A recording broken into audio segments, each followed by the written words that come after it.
Hello, everyone. Welcome to Josh's Boxes. My name is Josh, and today I want to share with you my world building efforts with Razed, as well as a cool technique that I've been using to get my ideas organized.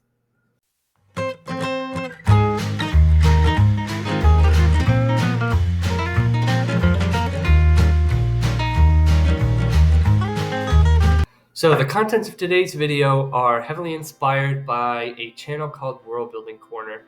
If you haven't heard of it, Worldbuilding Corner is super cool. He does, believe it or not, world building videos, and he does a really good job. He has a really cool mix of including scientific elements with fantasy and making things realistic but make sense but still cool and fantasy. Just super great channel. I would definitely recommend checking it out if you're into world building. So I will put a link to his channel in the description below.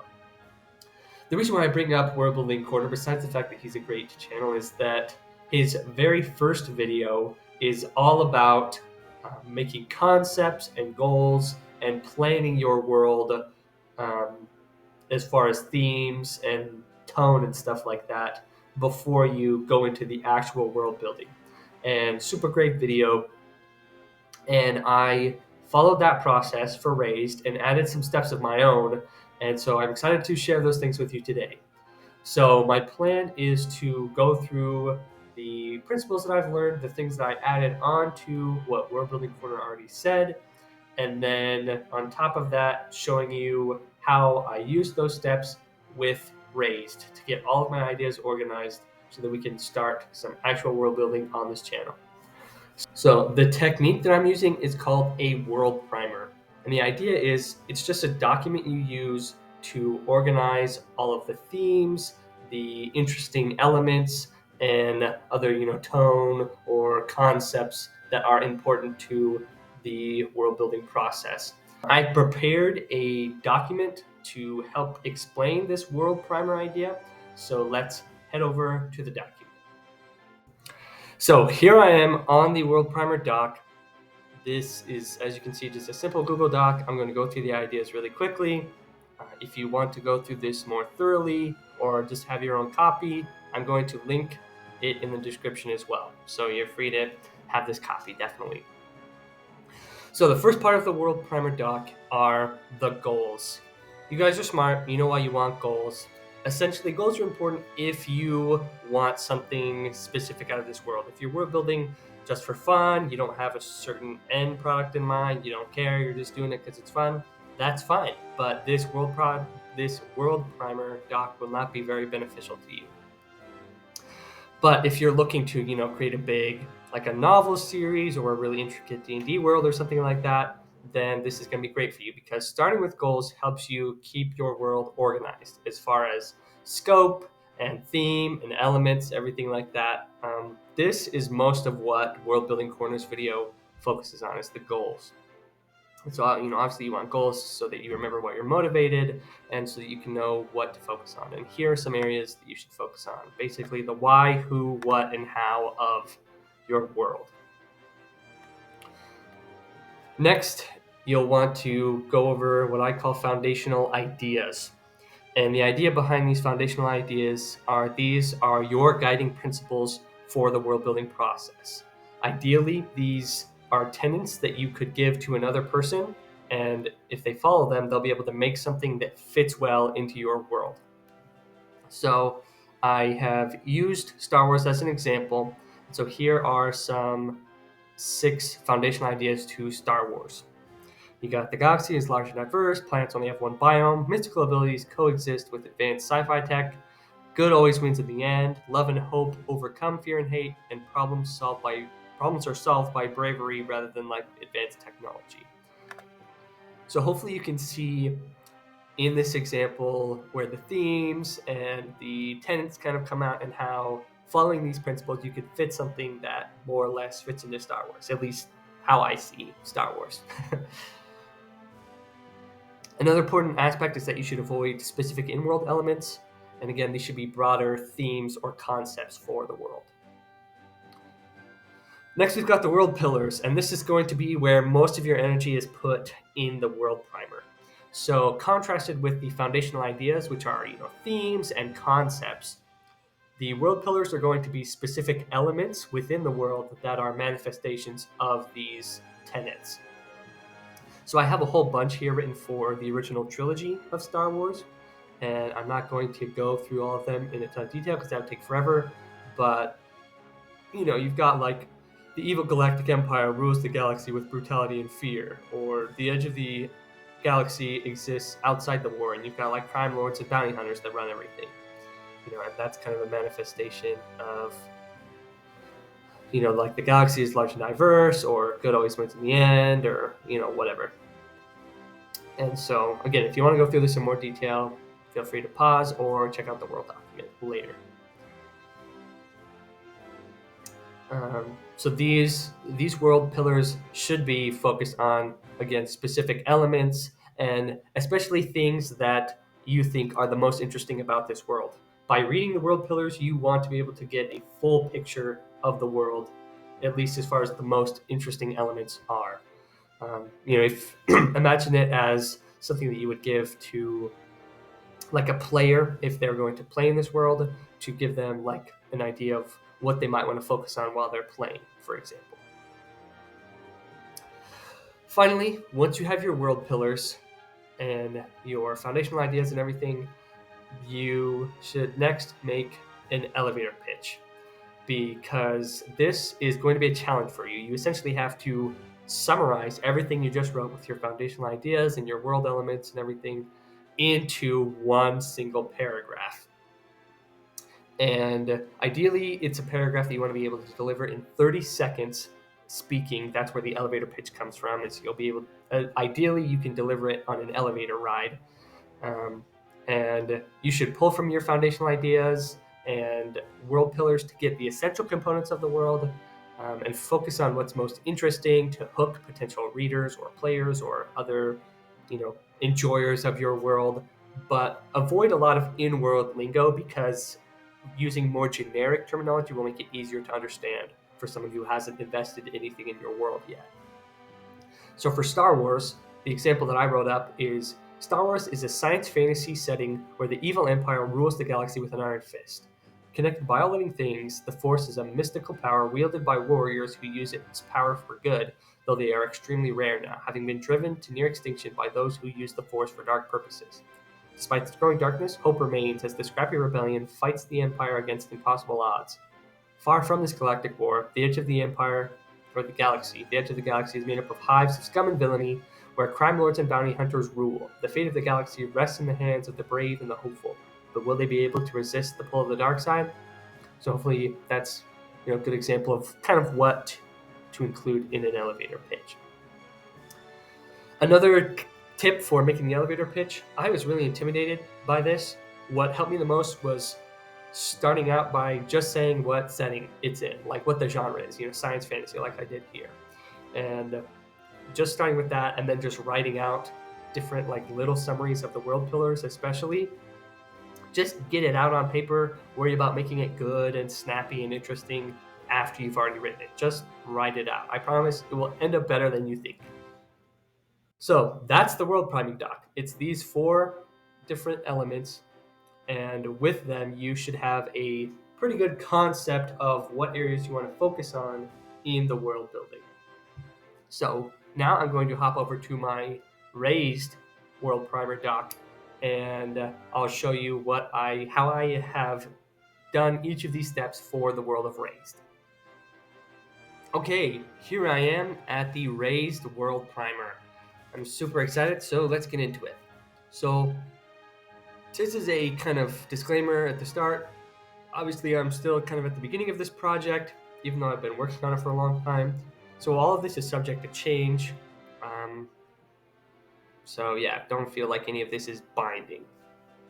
But to start, the goals for my world of Razed. So I want to create a post-apocalyptic dark fantasy world. So obviously that's going to influence the theme and a lot of the elements and world pillars. Number 2, I want to use science-adjacent verisimilitude when reasonable. And I have more stuff written, but basically what all that means is just when I can, and when it wouldn't take a crazy amount of math or effort or whatever, I want to make the world follow realistic climate types or species, food web niches, and just overall have a world with internal consistency where if you were in the world, things would make sense. Oh, it makes sense that this animal exists here because it eats this other one, or whatever. That's all that means. Number three, I want to make species and cultures that are original and well developed. And what that means specifically for this world is I don't want there to be really a D&D influence. So there's not going to be humans or elves or dwarves or tieflings or fairies or any of that stuff. And the cultures and peoples that I do create, I want to pull inspiration from cultures that don't often get the spotlight.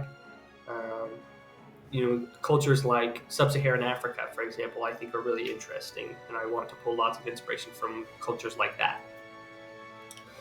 Number four, progress over perfection. To say this very briefly, I've been working on this world for like 5 years, since I was 18, and I took a 2-year break because I was on a mission, but I've been building this world for a long time, and I've changed it a lot, and I've tried to make it perfect, and I've just given myself a lot of unnecessary headaches. So what I really want to focus on while I'm building this world is just getting things done rather than worrying about whether they're perfect or not. And number five, finally, I want to build this world for future novels. What that means is that I'll be world building more than I would if this were a world just for role playing games, because my role playing game style is I like to, do much more improv and let the players contribute a lot more. So for a novel series, that means I'll be world building much more than I would for a role playing game series. So those are my goals. Next, let's go to the foundational ideas. So number one, nothing can be achieved without great personal sacrifice, which kind of ties into the dark fantasy part of the theme. Number two, the role of the gods is high fantasy. Anything that isn't related to the gods should be science adjacent. That goes kind of to the goal with wanting to be science adjacent and kind of defining where the space of the fantasy part is. Number three, there are no pure evil or pure good characters. That I think kind of fits into both the dark fantasy and the post-apocalyptic themes, because I like the idea that there's lots of moral dilemmas and gray morals, and everyone has had to do things they're not proud of in order to survive in this crazy world. Number four, compromise is the only way forward. For traditions and ideals, obviously with cultures that existed in this world, it's going to be hard for them to continue with their societies being in ruin.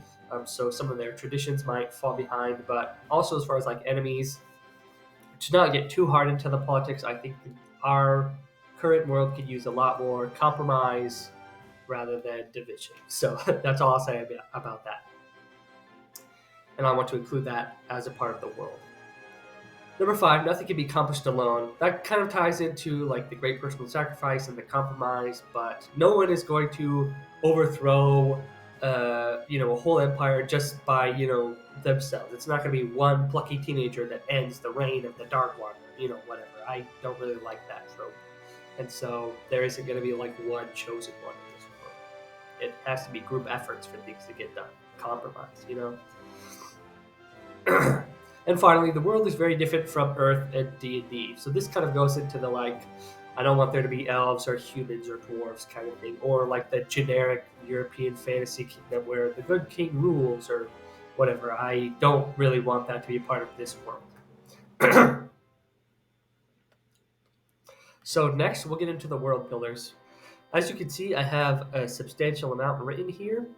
I'm not going to go through all of them. Obviously, I'll read this first one because it's the most important one. And then for all the other ones, I'm just going to kind of summarize what I want out of it. So number one, the Varosian invasion changed everything. The Varosians, monstrous beings from another world, attacked without warning or mercy. They landed all over the world and spread quickly, destroying everything in their path. Most empires fell within the first year, and those that remain are only fractions of their former power and glory. Most people have fled from these empires, surviving on what they can find in the wild or among the ruins of their former homes. No one knows where the Varosians came from or why they attacked, but there isn't a soul alive on Alithia who hasn't felt the ripples of the invasion. So obviously this is like the crowning event. This is what defines the world, makes it kind of unique. It's almost like, sci-fi alien invasion meets fantasy world. So I think that's kind of interesting.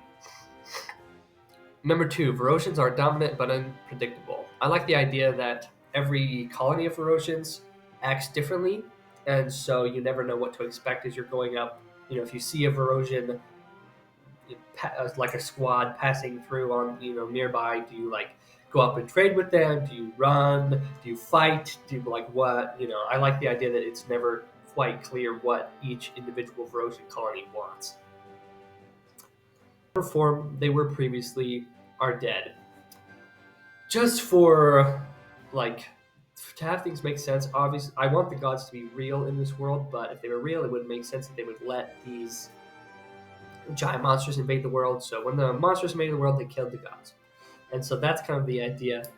And so though the gods took many different forms according to the different cultures, they were definitely real. People's prayers were answered. They could get magic healing and stuff, but none of that exists anymore. And it is causing a lot of post-apocalyptic problems because no one knows anything about medicine because they just relied on this miraculous healing. And so people are freaking out and lots of people are dying from simple infections. Lots of crazy post-apocalypticness. And I also like the idea of what are the religions doing now that their gods aren't answering their prayers anymore? For the religions that didn't have any gods and were more philosophical lifestyles, kind of like Buddhism, they're probably continuing fine. But for those who did rely on the gods, I think it's a really interesting source of conflict to see what these religions are doing now that it's very clear that the gods aren't answering their prayers anymore. So I think that's interesting story seeds. Number 4, only fragments of the great empires remain. Obviously, this is the big part of the post-apocalyptic, that before the invasion, the world was really prosperous and they had these huge empires and traded all over the world. But once the invasion came, it destroyed all that. And so now life is crazy and people try and keep their traditions going, but it's tough. Number 6, vessels, former champions of the gods, wield a terrible power. So I like the idea that one of the manifestations of the gods was these vessels who they would get the gods' power and then perform these heroic deeds, saving people or ending wars or whatever. But now that the gods are dead, the Verosians, or the vessels, have to adapt, and they have changed a lot, and their power is much darker, and there's a really high price that they have to pay in order to become a vessel. And I just like the idea that their power has been warped now that the gods are dead. That's kind of the fantasy element. This is the magic system will be the vessels. Number 6, massive stretches of ruined cities, known colloquially as the Razed, is a haven for scavengers, thieves, and other survivors. This is again the post-apocalyptic element. They've, these huge empires, now that they're gone, they're just the skeletons of a society now, and people metaphorically pick off these skeletons to survive. And that is quintessential post-apocalyptic to me, is to have these giant ruined cities that people scavenge. And so I definitely had to include that. And finally, the Burning Coalition utilizes new technology as a last front against the Verosians. So I like the idea that there was one group of kingdoms that they weren't close to one of the initial landing sites of the Verosians, so they had to kind of they had time to prepare, to build up giant walls, to get their armies ready, to band together, to pump a lot of resources into technology and innovation. And so they're one of the only kingdoms left that is actually putting up a fight against the Verosians. They still have their original leadership, or their original government. They didn't experience a big collapse, but they're totally focused on war against this super big Verosian colony that's trying to take them. And because they're on the this extinction level war, they are pumping out all this new technology. They've invented black powder weapons and war blimps and armored carts and all this kind of like more Renaissance level technology, whereas the rest of the world would be more medieval level technology. So I think that's cool, and I like the idea that like people are flocking there to like both seek shelter and to fight and get back against the Verosians, and they're using this crazy technology, and it's like one of the places that will feel more like a war zone rather than a post-apocalyptic area. So I think that's interesting. So with all that, I hope you kind of got like a cool idea, a good kind of full picture of the different aspects I want to focus on in the world. Um, and now I'd like to share with you my elevator pitch. So, Razed is a dark fantasy setting where the world has been desolated. Invaded by otherworldly monsters, the gods have been slain and the great empires have fallen. Those that survived the initial invasion now eke out an existence by scavenging the ruins of their former homes. One brave coalition persists, making their continent-spanning last stand against the Verosians. Or against the invaders, sorry. I'm trying to keep it generic because it's an elevator pitch. For many, the only hope that remains are the former champions of the gods, but those who wield this power consider it more a curse than a blessing. So hopefully you're able to see how I kind of got the biggest sections of this world into one paragraph. I know it's not perfect, but I'm satisfied with it. I think it's pretty interesting. And that is the world primer for Razed. So hopefully that makes you interested in learning more about the setting, but also I hope that it inspires you to, fill this out for your own world and work on your own goals and foundational ideas and stuff. And just as a quick tip, don't feel like this has to be perfect. Don't feel like like the number of foundational ideas or world pillars or whatever is not set in stone, just as many as you think it needs. You can go back and change them later. Like, don't feel like you have to do all of this before you do anything with the world. Obviously, I had to do some world building in order to get these ideas.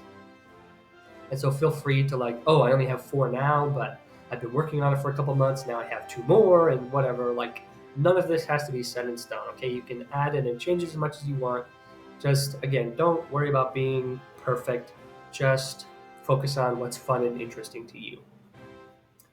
And yeah, that is everything that I wanted to show you today. So thank you so much for watching. If you liked this as either a tutorial for this world primer technique, or you're excited about the world of Razed, please drop a like below. And if you want to see more world building content, subscribe so that you can see when it comes out. But any questions, please leave them in the comments below. I'm happy to answer, or any cool ideas you have.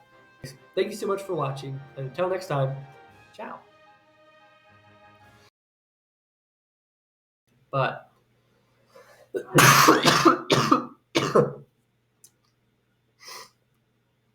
making gross sounds.